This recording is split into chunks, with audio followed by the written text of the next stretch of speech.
Boa noite a todos e a todas. Sejam muito bem-vindos aqui em mais esse encontro do nosso grupo de estudos de Nietzsche. Hoje, quinta-feira, 28 de maio de 2020, aqui em Palmas, 19 horas. Estamos com uma chuva maravilhosa que está ajudando a dissipar o calor. E, bom, gente, começando aqui com uma revisãozinha breve daquilo que nós havíamos conversado na semana passada. A gente falou sobre os parágrafos 5, 6 e 7. No parágrafo 5, Nietzsche ele dá continuidade àquela reflexão sobre a etimologia do termo bom, quando ele vai fazer a associação etimológica do termo bom ao caráter nobre em oposição ao escravo. E aqui apareceu uma referência que eu achei importante pontuar, né, dessa raça ariana, desses povos arianos, o que de fato existe de evidência histórica e o que é pseudociência. E é importante reconhecer que houve uma certa influência das ideias do Gobineau sobre Nietzsche, embora Nietzsche não concordasse inteiramente com o Gobineau, ainda assim existe, não apenas no parágrafo 5, mas a gente vai ver também em outros parágrafos, existe em alguns momentos pontuais, Nietzsche traz essas ideias. E a partir dessas ideias de Gobineau, né, isso tudo articulado com a apologia por parte do Nietzsche da nobreza guerreira, tudo isso está relacionado com o caráter não universal da sua proposta filosófica, e que permitem que as suas ideias políticas sejam interpretadas de várias maneiras distintas. A gente discutiu brevemente sobre duas dessas interpretações. A primeira delas é essa apologia de uma aristocracia maquiavelista, amplo emprego da violência, e dentro dessa vertente de intérpretes de matriz anglo-saxã, né? Entre os quais tem o Kate Ansel Pearson, o Don Dombowski, o Friedrich Appel. A gente conversou brevemente sobre essa vertente interpretativa. Na sequência, a professora Caterine apresentou, dentro da pesquisa que ela vem realizando, uma outra possibilidade de se interpretar os textos de Nietzsche, sobre um viés democrático, sobre um viés de preocupação com o agonismo, com uma apropriação do agonismo em prol dos debates contemporâneos. Na sequência, no parágrafo 6, e que ele, praticamente o parágrafo 6 e 7, eles formam um todo conjunto, ele vai refletir começar a reflexão sobre a psicologia da figura do sacerdote. Tá? E ele vai fazer aqui a apresentação sobre o que ele entende como a primeira transvaloração de todos os valores. Quando Nietzsche apresenta o conflito entre a classe guerreira, a classe dos nobres, dos aristocratas guerreiros, e a classe dos sacerdotes. E ele vai dizer que essa classe dos sacerdotes são tipos de indivíduos fisiopsicologicamente frágeis, débeis, indivíduos com uma condição de saúde muito fraca, e que essa condição acabou influenciando diretamente o tipo de moral que acabou sendo criada por eles.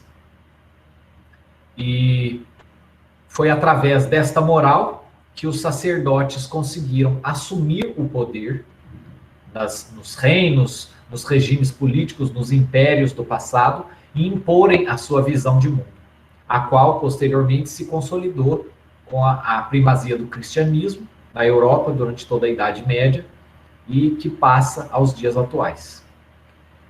No parágrafo 7, dando continuidade a essa reflexão, Nietzsche fala sobre a revolta dos escravos na moral.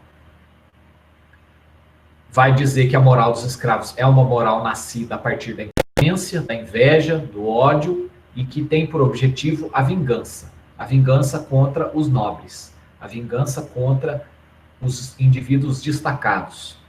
Tá? e que essa vitória se deu por meio da astúcia, não foi pela força das armas.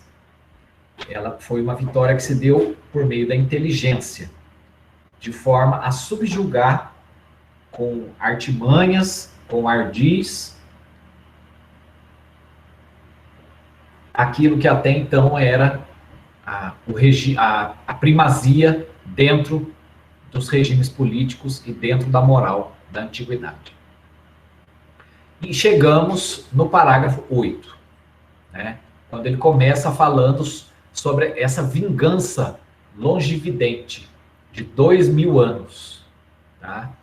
Nietzsche ele vai apresentar aqui, ele vai fazer uma referência bastante interessante do amor cristão como o coroamento, como a finalização, como o ápice de um processo de dominação vingativa levado a cabo pela moral judaico-cristã. Nietzsche ele vai fazer uma interpretação da mensagem de amor passada por Jesus como um grande ardil que permitiu a moral cristã sobrepujar a moral aristocrática do Império Romano, da aristocracia guerreira do Império Romano. E, bom, ele começa, o parágrafo 8, logo no início do texto, ele vai falar que a árvore do judaísmo estava marcada pelo espírito de vingança e de ódio. Né? E por que a árvore do judaísmo estava marcada pelo espírito de vingança e de ódio? Porque na época do surgimento do cristianismo, o antigo reino de Israel, né, dos antigos hebreus, ele já não existia mais. Ele não passava de uma simples província, um vassalo, em meio a dezenas de outras províncias do Império Romano.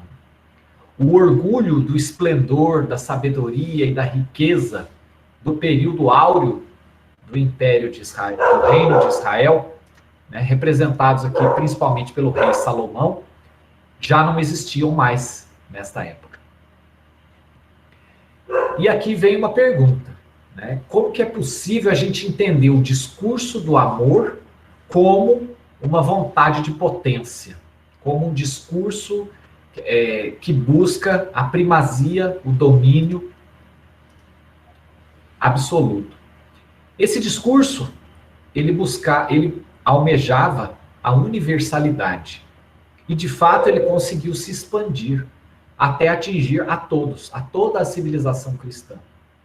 Tratava-se de um discurso que se dirigia a todos os fracos, aos escravizados, aos impotentes, aos dominados, elevando eles acima dos dominadores. Pois ele fazia uma inversão de valores, que eram os valores até então impostos pela aristocracia guerreira romana. Nesse sentido, o advento de Jesus é interpretado por Nietzsche como, historicamente, o fenômeno que possibilitou que os valores cristãos pudessem expandir-se para todo mundo e, eventualmente, chegassem a sobrepujar o ethos romano. E ele usa uma expressão para dar nome a esse fenômeno. A expressão é a expressão grande política da vingança, tá? Que é uma expressão utilizada justamente para refletir essa relação paradoxal entre a figura de Jesus e o reino de Israel. Jesus era considerado como um inimigo pelas autoridades de Israel, um subversivo que, ao ser morto a pedido das autoridades judaicas, porque, né, no julgamento de Jesus, o Pôncio Pilatos ele simplesmente falou: olha, não vou perder meu tempo com essa ninharia aí desse povinho, dessa ralé aqui. Os judeus é que resolvam esse caso. Ele não quis se envolver. Foram os próprios judeus que condenaram Jesus na época. Ora, ao ser morto pelas autoridades judaicas, a morte de Jesus possibilitou que a moral judaico-cristã precisamente se expandisse.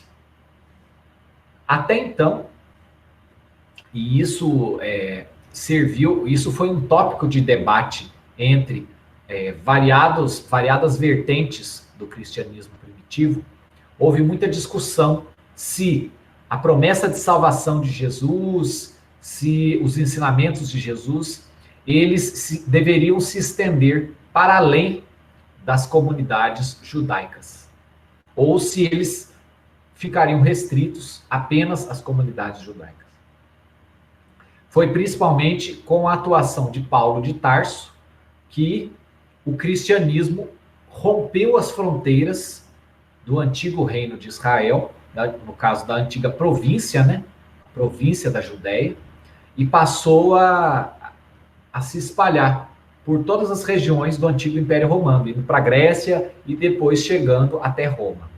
Ora, nesse sentido, né, aquilo que era uma ânsia de domínio, uma ânsia de vingança e de revolta perante os dominadores, que eram a autoridade romana, ela foi realmente esse anseio de vingança, ele foi levado a cabo através da militância religiosa cristã.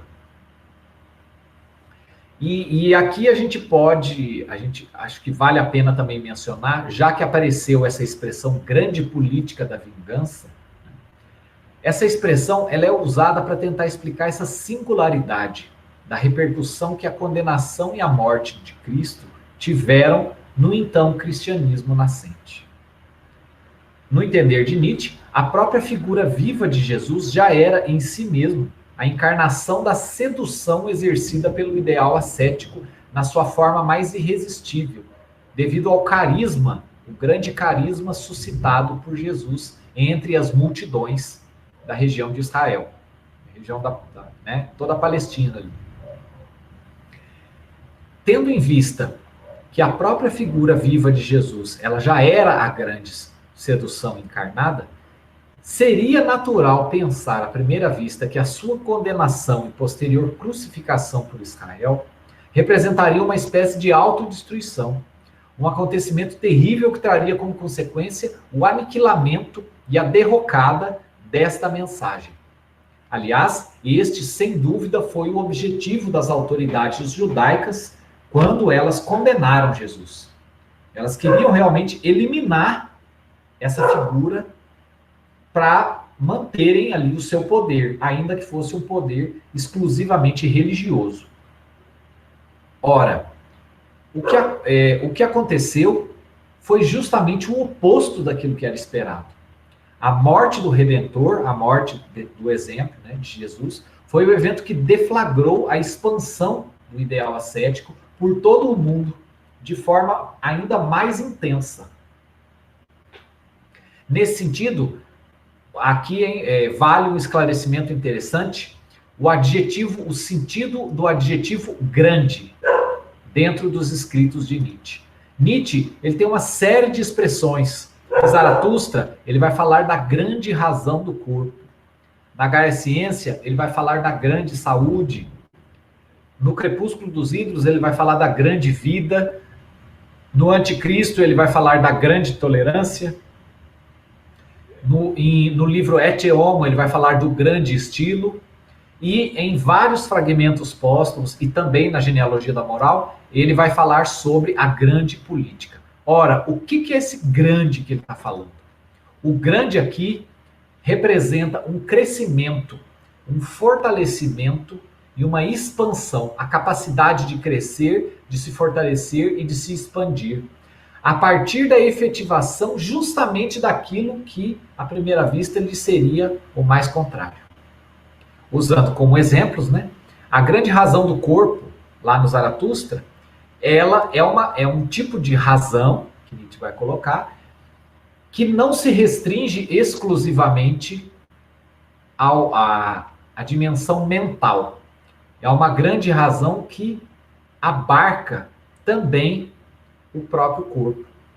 E as suas pulsões, os seus instintos, os seus impulsos e etc.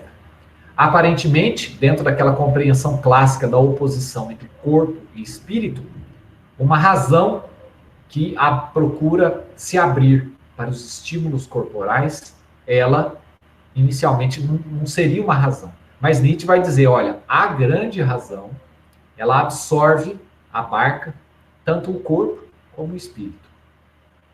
No caso específico da grande saúde, quando ele vai falar na Gaia Ciência, no aforismo 382 da Gaia Ciência, quando ele fala da grande saúde, essa grande saúde é a grande saúde a qual permite ao próprio indivíduo se abandonar a doenças graves e, com isso, tornar-se ainda mais robusto.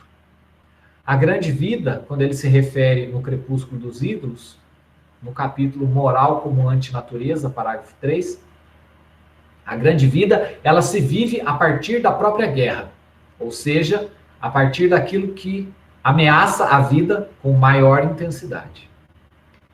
A grande tolerância, quando ele vai falar no Anticristo, parágrafo 38, ela pode tolerar até mesmo a intolerância com magnânimo autocontrole e ainda crescer nela. Enfim, eu acho que eu me fiz ser claro aqui, né?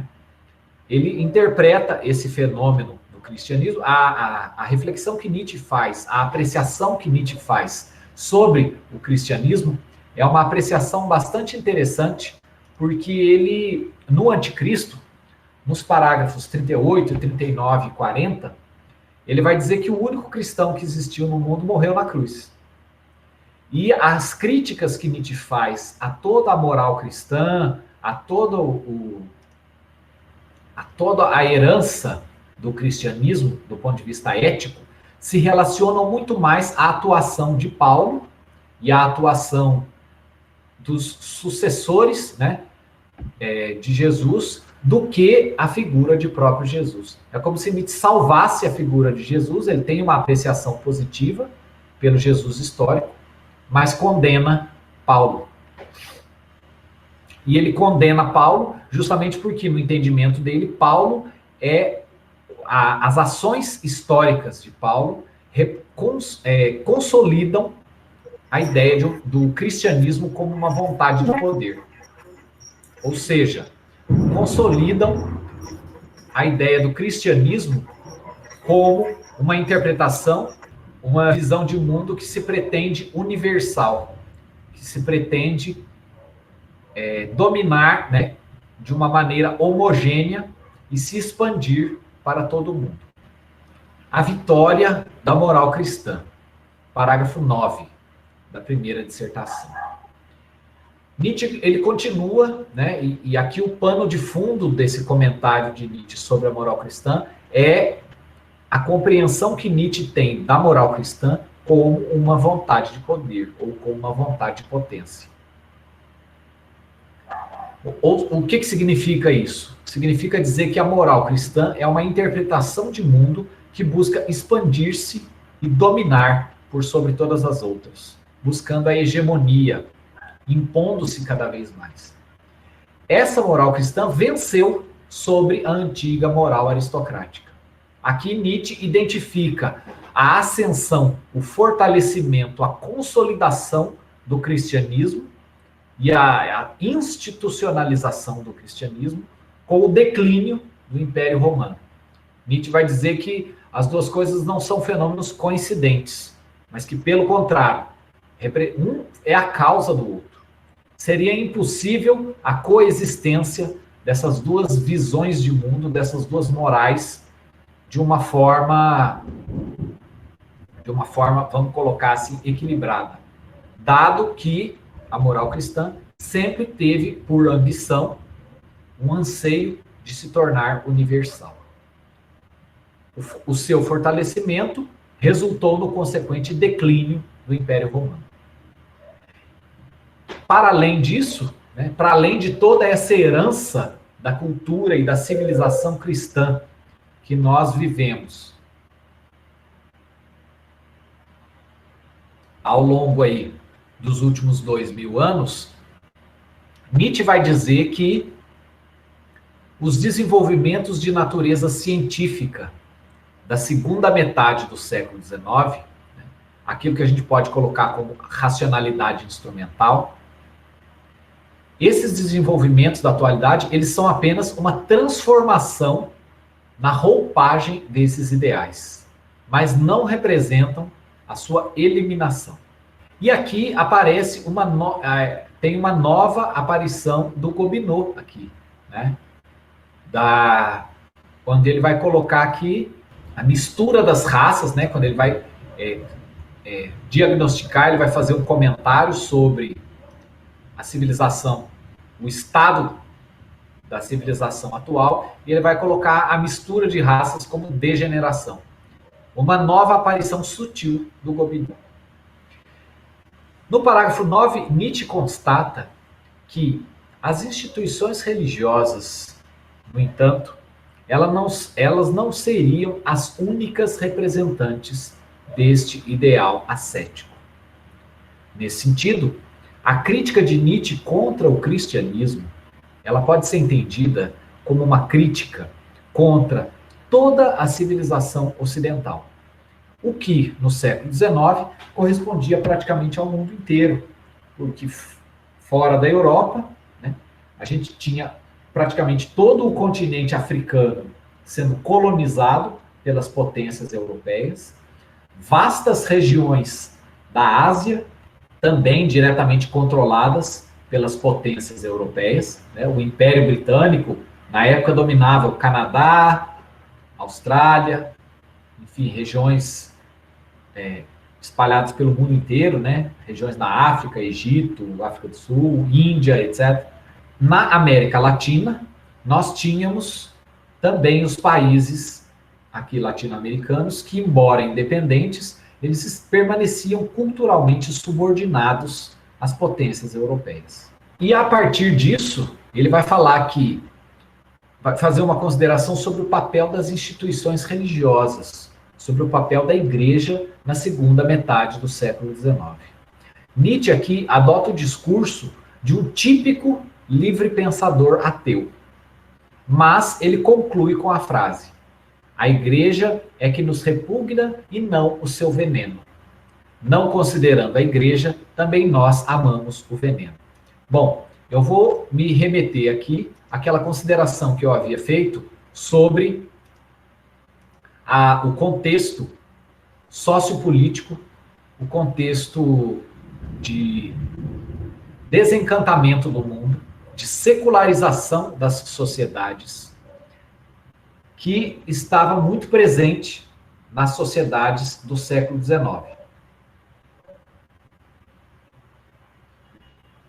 Todo esse contexto, reforçado também pela perda do poder religioso, aliás, pela perda do poder político, por exemplo, da cúpula da Igreja Católica, por ocasião da unificação da Itália em 1848, né, onde haviam várias regiões da Itália que eram governadas, que eram administradas diretamente pelos bispos, etc., né? A região da cidade de Roma e várias regiões em volta. Houve essa perda do poder político por parte da cúpula da igreja, e associada a isso, houve uma crescente crise, porque o pensamento religioso, o discurso religioso tradicional, nesta época, passava cada vez mais a ser contestado, a ser considerado como algo retrógrado, como uma coisa de pessoas atrasadas e tudo mais. Do ponto de vista da filosofia, a gente observa o positivismo, a gente observa a filosofia de Marx, a gente observa a filosofia de Nietzsche, e vários outros pensadores desta época que também tinham esse mesmo, eram defensores, representavam esse enfraquecimento da força do discurso religioso. Os típicos livres pensadores do século XIX, assim como os genealogistas ingleses, dos quais Nietzsche falou nos parágrafos 1 a 3 e também no prólogo, eles repugnavam a igreja, buscavam se afastar da igreja, né? Inclusive nas reflexões sobre a moral do utilitarismo inglês, por exemplo, eram reflexões que partiam de um princípio não transcendente, não metafísico, não religioso. Todavia, no entender de Nietzsche, né, quando ele vai falar que a igreja é aquilo que nos repugna e não o seu veneno, De que veneno ele está falando? Ele está falando dos valores da moral socrática, socrático-platônico-cristã. Que esses valores tornaram-se secularizados. Em última instância, a transformação cultural, a transformação tecnológica, a transformação política proporcionada, realizada em toda a Europa e nas capitais dos países subordinados a essas potências, né? Todas essas transformações, em última instância, representavam não uma libertação total e não uma decadência completa dos princípios morais que estavam por trás da moral cristã, mas apenas a sua transformação. Deixa eu citar um exemplo aqui que talvez fique mais claro, né? Tem um aforismo bem curtinho, é o aforismo 108 da Gaia Ciência. Eu vou ler aqui o aforismo, é uma leitura curta, né? O nome do aforismo é Novas Lutas.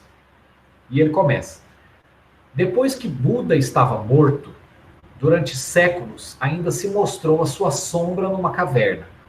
Uma sombra monstruosa e terrível. Deus está morto, mas, tal como é a espécie dos homens, durante séculos ainda haverá cavernas nas quais se mostrará a sua sombra. Quanto a nós, nós ainda temos que vencer também a sua sombra. De que sombra é essa que Nietzsche está falando, né? Depois da morte de Buda, a sua sombra continuou a ser mostrada, né? E ainda haviam homens que veneravam essa sombra. É a crença numa instância externa ao indivíduo, capaz de lhe fornecer felicidade, bem-aventurança e sentido para a sua existência.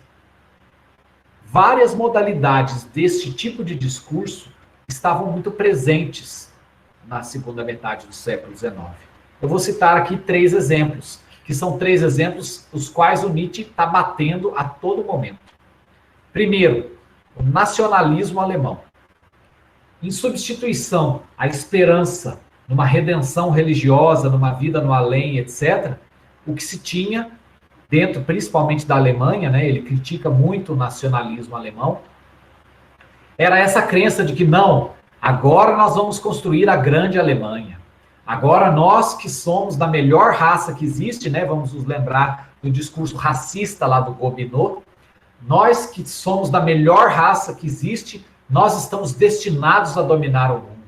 E na construção do Reich, né, do grande império alemão, que foi uma crença nacional ufanista que acabou sendo fortemente explorada, não apenas no período do Império Alemão, que antecedeu a Primeira Guerra Mundial, como também depois, durante o período nazista. Um outro caso, né, de um substituto para a esperança do ideal religioso, a crença na política. A política vai resolver os nossos problemas. Nós não precisamos mais da religião, podemos abandonar o discurso religioso, né? Agora, a melhor sociedade do mundo é a sociedade socialista. A melhor sociedade do mundo é a sociedade anarquista. A melhor sociedade do mundo é a sociedade democrática. Não interessa qual é o sistema político específico. O fato criticado por Nietzsche é que aquele espaço que antes era ocupado por uma instância, por um conjunto de valores que dava sentido à nossa existência e que nos apresentava uma esperança de uma redenção, de uma felicidade no futuro, né, que no aforismo 108 da Gaia Ciência é simbolizado pela estátua do Buda, né, ele permanece esse espaço. O que mudou foi que agora tirou a estátua do Buda, fica a sombra lá. E essa sombra, ela pode assumir a forma da crença no ideal político, a crença no nacionalismo, ou ainda, né, dentro desses mesmos moldes, a crença na ciência, no papel mirabolante que a ciência e a tecnologia vão ter na resolução de absolutamente todos os nossos problemas. Nietzsche critica fortemente todas essas alternativas porque ele vai entender que isso nada mais é do que uma transposição de uma mesma estrutura, a gente pode colocar assim, uma mesma estrutura de crença, uma mesma estrutura de relação com a verdade, uma mesma estrutura de relação com o sentido da vida que antes existia durante o domínio do discurso religioso tradicional. Tá? E uma outra característica interessante desse aforismo também, o 108 da Gaia Ciência, é que ele ajuda a explicar essa frase de Nietzsche, né? A igreja é o que nos repugna e não o seu veneno. Não considerando a igreja, também nós amamos o veneno. O veneno aqui é representado pelo aspecto, pela carga negativa trazida pela moral cristã. Em outras palavras, pela sombra do Buda. A gente abandona a igreja, mas a gente permanece venerando aquele espaço, aquela sombra. Além dessa característica, vale ressaltar uma outra coisa que eu já havia colocado, salvo engano, quando eu estava fazendo o comentário sobre o prólogo da genealogia da moral, que é a característica de clivagem discursiva. Nesse breve aforismo da Gaia Ciência 108, que eu vou reler, né? Novas lutas. Depois que Buda estava morto durante séculos, ainda se mostrou a sua sombra numa caverna. Uma sombra monstruosa e terrível. Deus está morto. Mas, tal como é a espécie dos homens, durante séculos ainda haverá caverna nas quais se mostrará a sua sombra. Quanto a nós ainda temos que vencer também a sua sombra.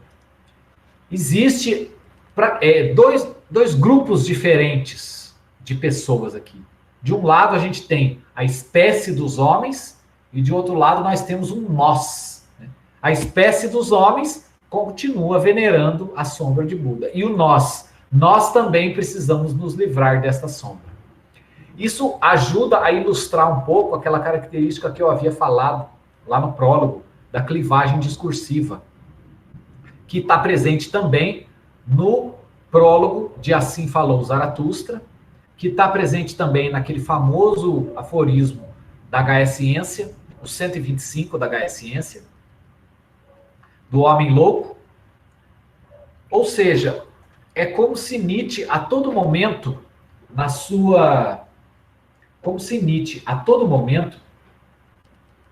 ao escrever filosofia, ele escrevesse para dois grupos distintos. Ele falasse em dois âmbitos distintos. De um lado, o nós, né, os nossos poucos amigos, aquelas poucas pessoas que são capazes de me entender, aquelas poucas pessoas capazes de refletir sobre a moral, questionando o valor dos valores, e de um outro lado, a maioria, a moral de rebanho, a espécie dos homens, e etc. Nietzsche, essa clivagem discursiva, ela está muito presente na filosofia de Nietzsche, e isso faz com que as suas reflexões tenham esse caráter notadamente não universal. Se por um lado isso pode ser encarado como um certo elitismo da filosofia de Nietzsche, né? Como eu fiz a piadinha lá, né? Nietzsche é o Kardashian da filosofia, né? Nietzsche é o Paris Hilton da filosofia, o filósofo mais snob, que só quer saber de falar ali para poucos. Por outro lado, isso é o aspecto não universal da filosofia de Nietzsche, ele também se relaciona com a valorização do filósofo do agonismo. Por quê? Porque um discurso agonístico, um pensamento agonístico, uma ética agonística, necessariamente não pode querer nutrir a pretensão à universalidade absoluta. No entendimento de Nietzsche, é justamente essa pretensão à universalidade, ao predomínio absoluto, que elimina, que destrói a possibilidade da criação de um ambiente agonístico, de um pensamento agonístico. Enfim, terminadas essas observações, eu vi que tem algumas perguntas aqui. Eu vou aproveitar e vou responder as perguntas. Poliana, professor, ele era ateu, porém acreditava existir esse algo abstrato, metafísico, no qual as pessoas se apoiavam, no qual ele acreditava que tais valores eram importantes. Bom, Poliana, essa é uma pergunta bastante interessante. De um lado, Nietzsche é um filósofo ateu. Tá? Então a gente pode dizer que ele não acreditava na existência de uma alma, ele não acreditava em Deus, ele não acreditava em toda forma de discurso religioso. Porém, há indícios na filosofia de Nietzsche, frases soltas, uma coisa aqui ou ali, que permitem um tipo de interpretação na qual se poderia, talvez, entender, mas aqui já é uma interpretação, né? É um pouco aquilo que a professora Caterine havia mencionado no encontro da semana passada sobre o agonismo. Trata-se de uma apropriação da parte dela de algumas ideias de Nietzsche. Tem uma frase bastante famosa no Zaratustra, onde Nietzsche diz o seguinte: eu só acreditaria num Deus que soubesse dançar. A dança, essa ideia da dança, quando ele faz essa referência, representa o aspecto da não universalidade do discurso religioso. Representa um tipo de discurso religioso leve, um tipo de discurso religioso que está inserido dentro dessa dinâmica agonística.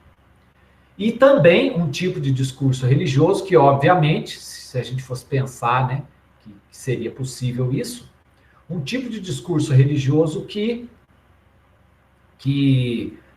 não eximiria o ser humano da responsabilidade por sobre os seus atos, né? Na forma, numa espécie de uma redenção milagrosa, de uma bem-aventurança ou algo desse tipo. Esse é um terreno ainda bastante nebuloso. Não há muitos textos de Nietzsche para embasar essa ideia. Porém, existe esse tipo de interpretação.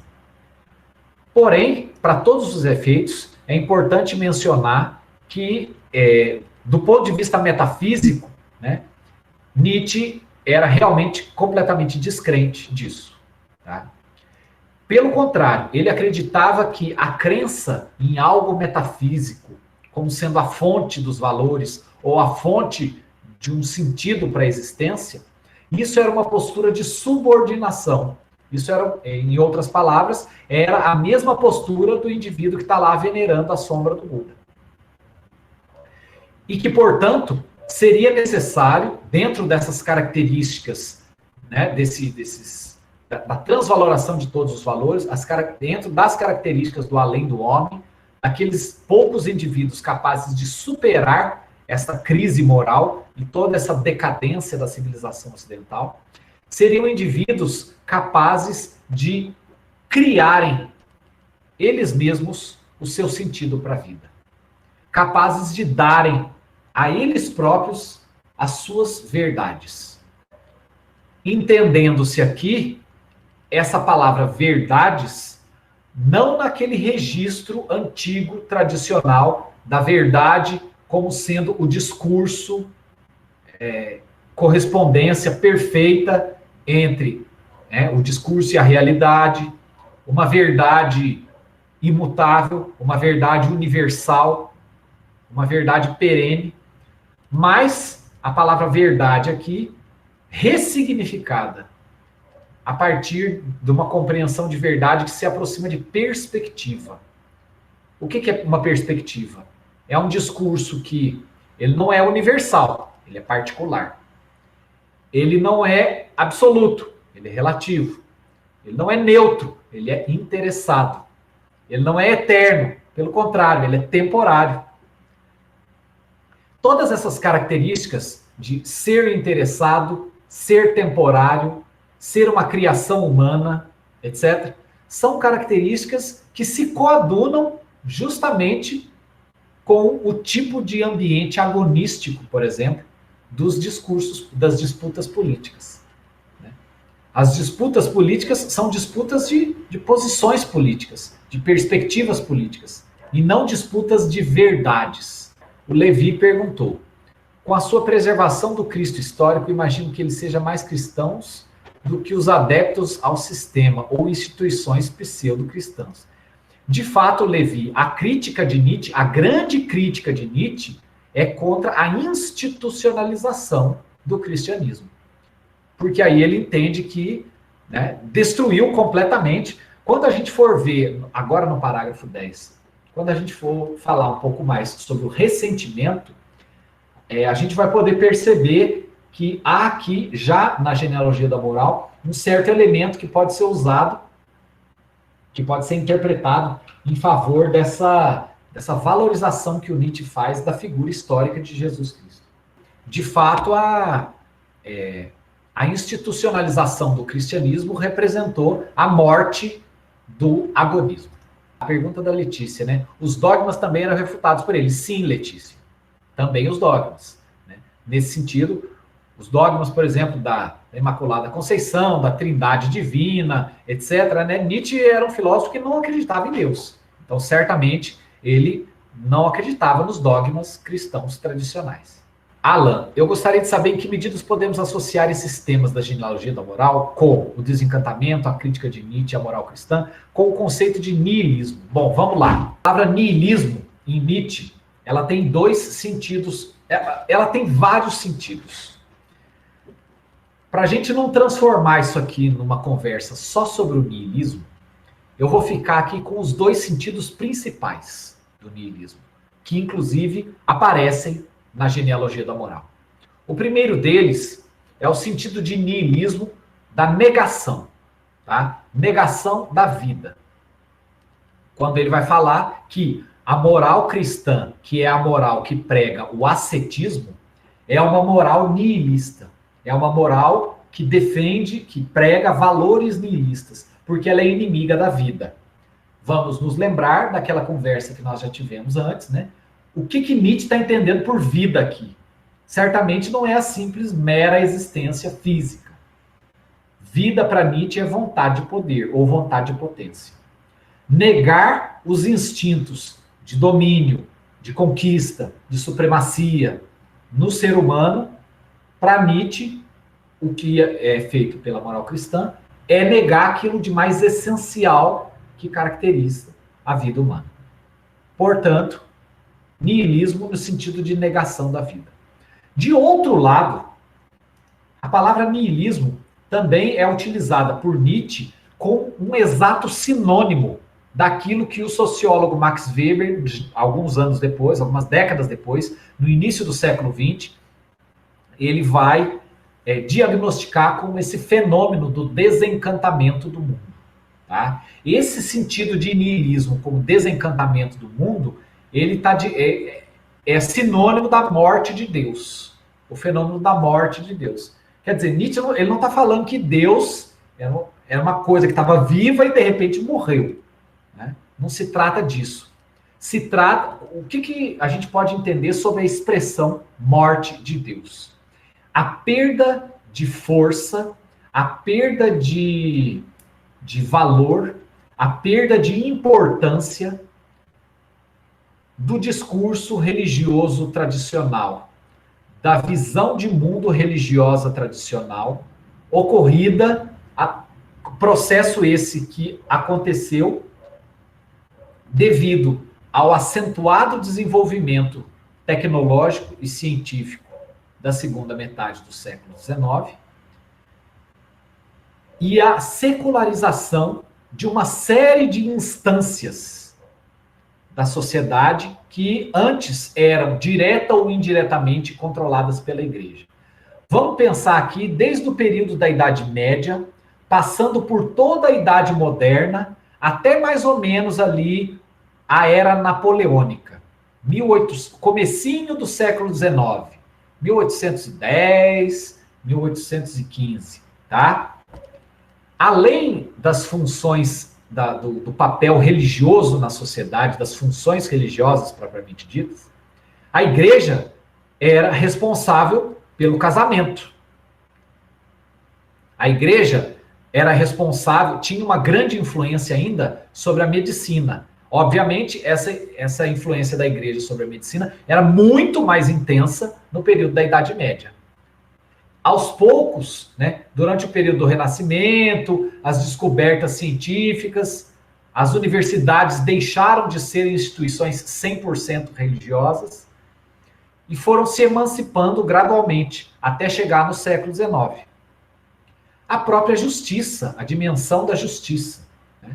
A justiça tornou-se, os tribunais tornaram-se laicos, principalmente a partir da segunda metade do século XIX. Lembremos que foi depois foi durante o período de Napoleão que se criou, que se inventou, né, o casamento civil. Durante muitos séculos na Europa, desde a Reforma Protestante de Lutero, 1530, né, ao longo de vários séculos, a religião do indivíduo, ela era um fator importantíssimo para determinar se aquele indivíduo ia viver, ia morrer, se ele ia ser expulso das suas terras, ou se ele ia permanecer nas suas terras, se ele ia ser promovido, ou se ele ia ser execrado socialmente. A partir da secularização das sociedades, na segunda metade do século XIX, do ponto de vista do poder político, do ponto de vista do exercício do direito à medicina, por exemplo, a opção religiosa tornou-se uma coisa particular, privada. Você não vai ser preso por você acreditar nesta ou naquela religião, ou se você não acreditar em nenhuma religião. Você vai ter o mesmo direito de voto, se você for católico, protestante ou ateu. Você vai ter o mesmo direito de buscar um advogado e pleitear os seus direitos junto a um tribunal. E ir para uma universidade, estudar ciência e etc. O que eu estou querendo dizer com isso? Antes, na Idade Média, a religião era o centro ordenador de praticamente todos os aspectos da vida das pessoas. Política, religião, cultura, sociedade, arte, conhecimento, ciência, tudo, justiça. Ao longo da Idade Média até a segunda metade do século XIX, essa força, esse poder, essa presença da igreja foi gradualmente decaindo, gradualmente perdendo importância. E o fenômeno histórico que eu mencionei, da unificação da Itália, né, e da abolição, né, da eliminação dos estados pontifícios, que eram regiões onde a cúpula da Igreja Católica exercia o poder político, a administração política direta, né? Quando eu falo administração política, é tudo, é cobrar imposto, é manter o exército, manter as prisões, tudo mais. Quando isso acontece, né, representa, isso por si só, representa um grande baque, né? Representa o ponto de culminância desse percurso decadente, desse percurso descendente. Isso, no entender de Nietzsche, é a morte de Deus. É também o niilismo, tá? E aí a gente tem basicamente esses dois sentidos, né? De um lado, o niilismo entendido como negação da vida, e de outro lado, o niilismo entendido como o desencantamento do mundo. Paulo, em que obras encontramos essa concepção ressignificada de verdade e de perspectivas de Nietzsche? Olha, Paulo, não tem uma obra específica, uma única obra, onde o Nietzsche vai falar disso. Tá? A gente vai voltar a tratar desse assunto, se você já quiser adiantar um pouco cenas do próximo capítulo, o parágrafo na própria genealogia da moral, tá? O parágrafo 12 da segunda dissertação, que eu espero um dia ainda conversar com vocês sobre ele vai fornecer bastante elementos sobre essa questão da perspectiva, e também tem um aforismo agora de Além de Bem e Mal, ele está na primeira parte do Além de Bem e Mal, eu vou ficar devendo para você essa informação, de cabeça eu não me lembro. Hegel se referindo a Napoleão, entendi. Nietzsche tem várias observações sobre Napoleão. Em alguns momentos dos textos de Nietzsche, ele vai dizer que Napoleão representaria um desses exemplos desse indivíduo destacado. Ele teria algumas dessas características, mas ele não é a personificação do homem superior.